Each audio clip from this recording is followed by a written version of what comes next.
Fitter trade से pass out हुए थे, कुरई आईटीआई से 15 में कुरई आईटीआई से इनका सफर जो है था। और उसके बाद इन्होंने अप्रेंटिस कहाँ से किया? सर उसके बाद फिर मैं दिल्ली एनसीआर गया, अलवर में हाँ। कैंपस सिलेक्शन हुआ था मेरा भोपाल से, तो मैं हीरो मोटोकॉम में 1 साल जॉब किया वहाँ, हम्म। मतलब 2016 और 17, ठीक है। मतलब पूरा 17 तक एंड किया। हाँ। उसके बाद फिर 17 से 18 मैंने अप्रेंटिस करी, मतलब सतपुड़ा थर्मल पावर प्लांट अपना सारणी से, बैतूल से। फिर उसके बाद फिर वापस कोविड आया, कोविड आने के बाद फिर बैग लेके आ गए बालाघाट। यहाँ पर फिर कोविड की फर्स्ट वेव आई, बैग लेके फिर घर गए, फिर बैग लेके वापस आए बालाघाट।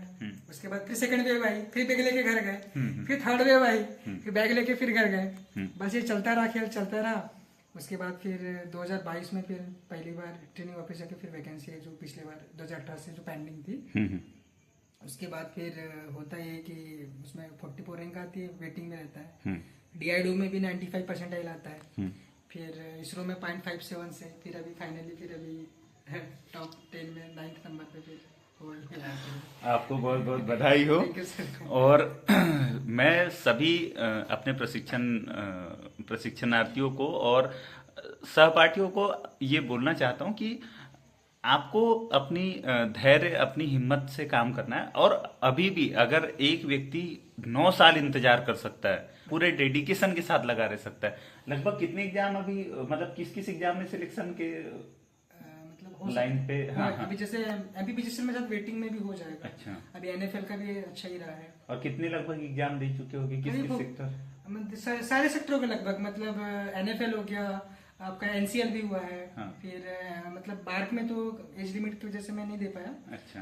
पर बार्क का एक बार आया था तो मैं शायद नहीं दे पाया था। फिर इसरो के भी दिया मैंने, बीएमआरसी दिल्ली मेट्रो दिया 2018 में। हाँ। पहला एग्जाम वही था दिल्ली अच्छा। मेट्रो का। उसके बाद फिर ट्रेनिंग ऑफिसर 2016 वाला वो भी दिया है। फिर डीआरडी दिया अभी 2019, अभी ये 22 वाला। और इसके बाद अभी इसरो ही हुए हैं। उसके बाद फिर यही है बस। तो 30-35 ज्यादा एग्जाम हो गए, 40 तक समथिंग होगा। इतने एग्जाम देने के बाद एक सामान्य व्यक्ति की हिम्मत काम करना बंद कर देती है।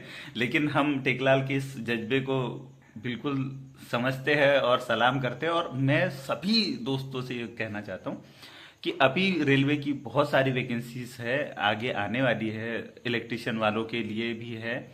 आप बिल्कुल प्रयासरत रहे और आपको 100% सफलता मिलेगी, ये मेरा विश्वास है।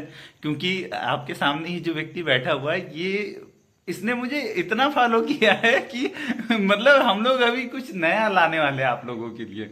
और अभी उसी के बारे में चर्चा हो रही थी। तो आप सभी की ओर से ढेर सारी बधाई, शुभकामना। धन्यवाद टेकलाल भाई।